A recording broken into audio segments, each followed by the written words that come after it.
So Halloween is tomorrow, and I know everyone loves this kind of stuff.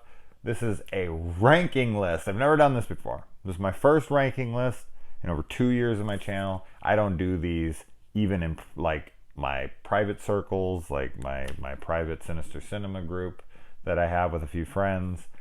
Like, I don't do rankings. It's just not my thing. I've never been a fan of it.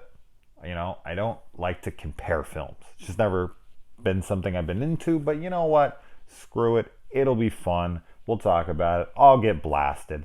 Let me just tell you right up front, my list is not going to match up with yours. Outright. Like, it's just not. And most of our lists should be fairly different and unique. I hope that's true, but it's probably not. Most people probably have the same damn order there, but I don't. And I will get a lot of shit for where I have things placed, and I'm ready for it. So bring it. That's all right. It's my opinion. We'll see what you think, and I can't wait to be told how shitty my taste is in this franchise. So we're going to start, of course, with the bottom of the barrel, which this was the easiest, and I genuinely just can't take someone seriously as a Halloween fan. I know this already sounds elitist or some bullshit. It isn't. I'm mostly kidding, but there is a little bit of truth in this for sure. I have a hard time taking someone seriously if they do not put Halloween Resurrection as the worst film in the franchise. I just don't. I don't know how anyone could argue that this isn't the worst film in the franchise. It is so awful in every damn way. Kung fu kicking, Michael being told what to do. Everything about the movie is dreadful. I've done a full spoiler discussion on every one of these films, so if you want to know my full thoughts on any of these, you can go and just Sinister Cinema Reviews and the title of whatever one you want to see, and it will be there. So this one's terrible. Inarguably to me, but I have a friend who's he likes it. He doesn't love it. He always pretends like he loves it to rile people up, but he's like, I don't find it that bad. And I'm like, maybe if you're completely disconnected from the franchise, you can watch this and think like, oh, come on, it's not that bad. But I guess if you're a fan of the franchise, that's the film for me that they just do absolutely everything possible wrong. There's nothing good about it. Because if it was just like a really fun film with a bunch of like badass kills and hot chicks like that, I would be like, all right, I don't really care for the story. I don't really care what they did with Michael and all that. If they had all those other elements, I'd have been like, you know what? At least it's watchable though. There's a lot of fun things, but the trick or treat motherfucker and hey Mikey, happy fucking Halloween, and as I said, the kung fu scene. I remember being in the theater and just being like, what am I watching? What am I watching? Why? Why would they do this? Who is this trying to appeal to? So, I don't know. There you go. That one's obvious, though. I would be very surprised if anyone thought I would put anything else there. Knowing my channel. Knowing my channel, you probably already know what my order is. But, all right. Moving up from there, a movie I don't find all that much better, and this is going to be my first controversial opinion, because there's so many people that love it, and that is Halloween H2O. Can't stand the film, never did. Saw it in the theater opening night. I've seen every Halloween in the theater opening night since Halloween 4. And this one, of course, in Resurrection following after it. But this one, man, was the first that I was just like, I was actually angry in the theater. I was 16 years old. I went with some friends, and I was out loud, and I never do this. But I was out loud angry at the movie, like talking at the screen, like, what? Fuck you. What? Bullshit. I was angry, and I don't get like that almost ever. But the movie irritated me to no end. I hated the aesthetics. I hated how it felt like Dawson's Creek. I hated that it felt like Scream, which you guys know if you watch my channel yet again. I'm not a fan of the Scream franchise. I think that everyone's like, oh, it saved horror. Pfft, I disagree. I disagree heavily. I think it spawned terrible, terrible films, a terrible, you know, little pocket of horror, just like that. Maybe 4 or 5 years after Scream, there was just this slew of Scream wannabe knockoffs that were almost all dreadful. So I don't know why people think that saved horror, but you know, that's their opinion. Okay, moving on. Next up is Halloween 5. There's some stuff I like here. Now from here, I get into movies that I actually have some enjoyability when I watch. Halloween 5 has some great stuff in it. There are some really cool sequences in this movie. They're unfortunately few and far between. There's not a lot of them, but when there are some really cool moments within the film. But then you have the bumbling cops with the freaking circus music, and you've got the terrible, Michael mask, which, if it's supposed to be the same mask from the other movie, why does it look so drastically different? Was that freaking dude that was taking care of him the whole time? Did he like make alterations to the mask? Did he buy him a new mask while he was under? That was really nice of him. Also for cleaning up Michael's shit and feeding him while he was in a coma. He was really nice of this guy. So there's so many dumb things in Halloween 5 that I have to put it very, very low. All right, next up, another controversial placement, but Halloween 2018.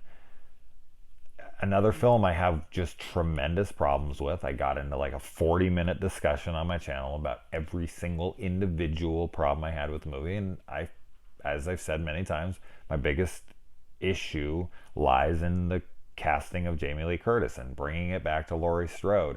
It held back the film in so many ways, and I just couldn't get into it as much as I wanted to. Some great stuff. There's some good kills. There's some fantastic music. There's great cinematography. It looks great. It's got some great stuff going on in it. But story-wise, certain characters, the convenience of things just to include Laurie.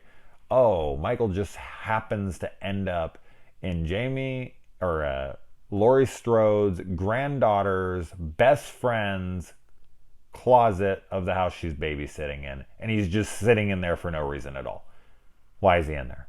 He just goes into the closet, he sneaks into this kid's room and just sits up in his closet for what? And it just so happens to be that chick, and then he just so happens to come across her and kill his friend and then go after her not knowing it's come on.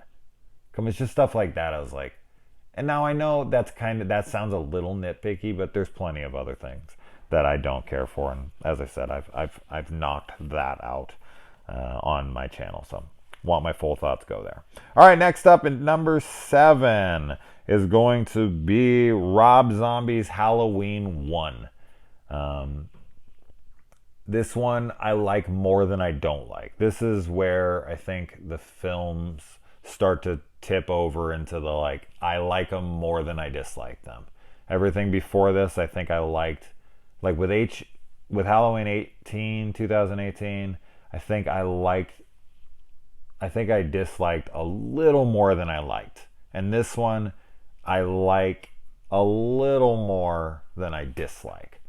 There's things here and there that I'm not big on, and I think a decent amount of them have to do within Michael's childhood and just the dialogue. And especially from William Forsythe's character when he's going off about I'm all busted up over here, bitch, and I'm gonna jerk off all over her flappy titties and talking about her daughter's dumper and all. It's just so over the top trashy. It really just takes you out of the movie. And there's a good amount of that stuff. And when the kids are attacking him in the bathroom and the things they're saying to him and all. It's zombie forced dialogue, and it every single time. And then in the director's cut, the rape sequence, just awful. Just not that rape's fun to watch or ever good, but it's not a good. It's just the way it plays out. It's yet another one of those. It's trying too hard. It's way too over the top. It's like dialed to 11, and you're like, bring it back down just a little bit. So, all right, moving on from there. We are moving now to Halloween 6. Now, producer's cut or theatrical cut, I don't know. I mean, I guess what I'll say on that is producer's cut, first 2/3. Theatrical cut, last third.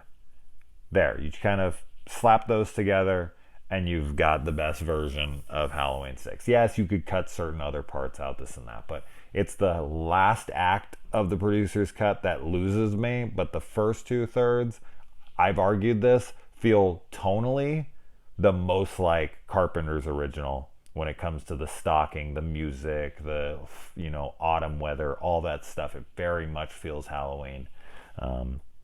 So love Halloween.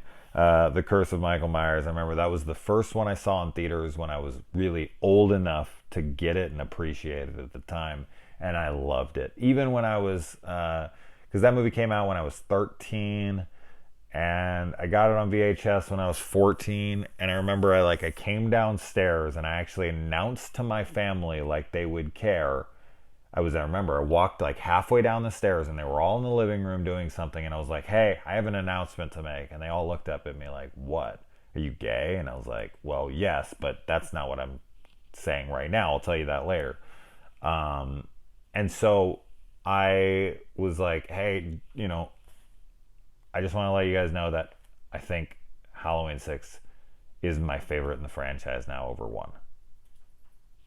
I thought it was such a big deal in the moment that everyone needed to know. It was a very dramatic teenage boy, clearly.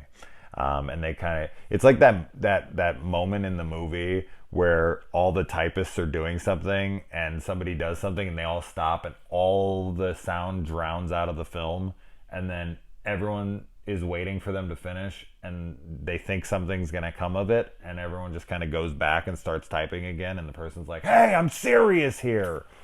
That's how I felt in that moment, and I do not feel that way now, obviously, but I loved it when I was 14 years old, man. I just thought it was the best. I watched it all the damn time, and the atmosphere, there's so many great things in it. There's a lot of dumb shit in it, but man, the really good stuff far outweighs the bad in that one for me. All right, next up. This was tough, man. These were tough placements in these top 6, somewhere in there. I was, especially with the 5 and 6, I was like, God, I don't know, man. This is tough. Next is Halloween 2. The John Carpenter one, or Rick Rosenthal. Man, one I grew up on, one I love. There's very little wrong with it. I definitely have some issues, no doubt about it. I really wish they would have brought back Nick Castle to play the Shape as opposed to Dick Warlock. But for the most part, it's pretty good. Of course, Michael getting shot through the eyes and stuff like that. It's like, she shot him perfectly in the eyes. Didn't touch the mask at all. And then when he puts his head back, you can clearly still see his eyes in the mask. And blood starts pouring. Now, the Michael crying and the visual of that, freaking fantastic. I'm not taking away from that, but there's just a lot of, and then of course the addition of the brother-sister thing, which I absolutely hate and makes no sense. Loomis would have known, no doubt about it. There's just no doubt. So that's some knocks on it that I just never been able to look past. All right.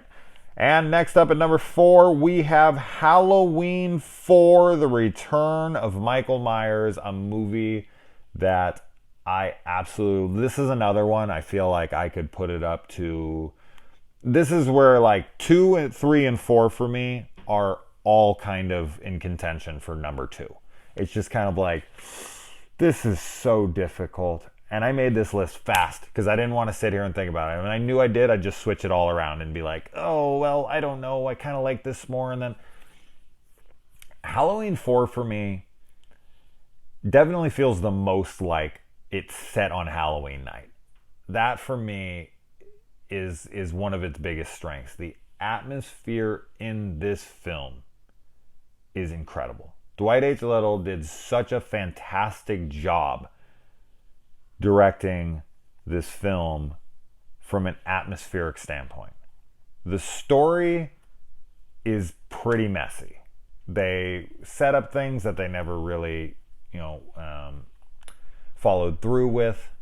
There's some silly moments in the movie, some very questionable logic moments within the film. Things of questions that I have that I've posed. If you watch my last couple videos, and then even other ones like, how the hell did Michael get off the roof after Jamie made her way down? How did he get off that roof and all the way downstairs in about what? 10 seconds? 15 seconds? Did he jump? Did he just jump off the back and Michael just stuck the landing? 10-point landing? Like, how the hell did he get downstairs so fucking fast? Now, that's nitpicky, lame stuff. I'm not going to say it isn't.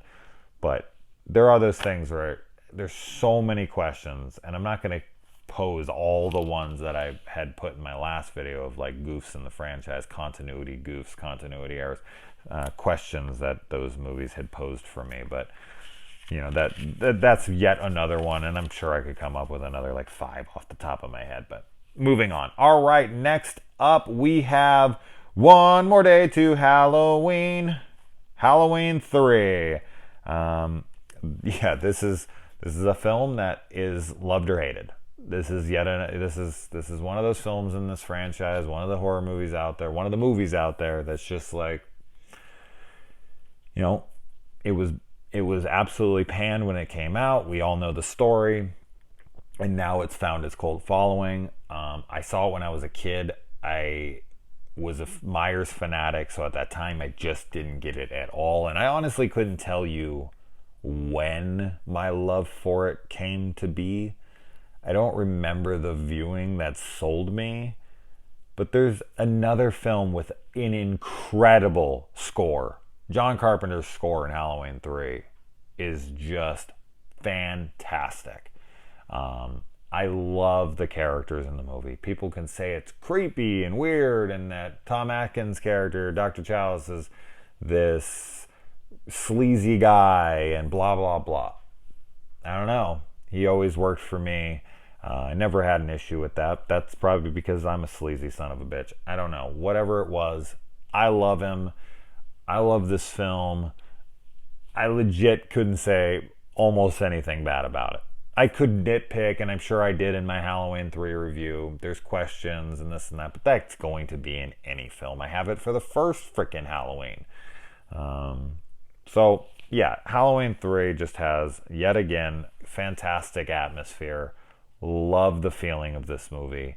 One thing I had mentioned in my Halloween 3 review that I always stick by is why they didn't put something in the mask over the eyes of the mask to tell the kids like there was going to be a secret code on the screen that only their masks was going to be able to reveal that code, and then they could call in to try to claim a prize, to like tell them what number, whatever they have. Something that would actually make the kids like legit wear their masks when they were sitting in front of the TV. Why would the kids wear the masks?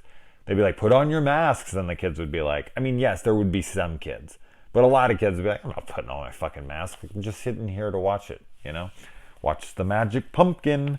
So just put something in the eyes just to tell the kids like, oh, I gotta wear my mask. 100% I have to wear my mask in order to see whatever's going on the screen. Could have made the pumpkin 3D or whatever, but anyway.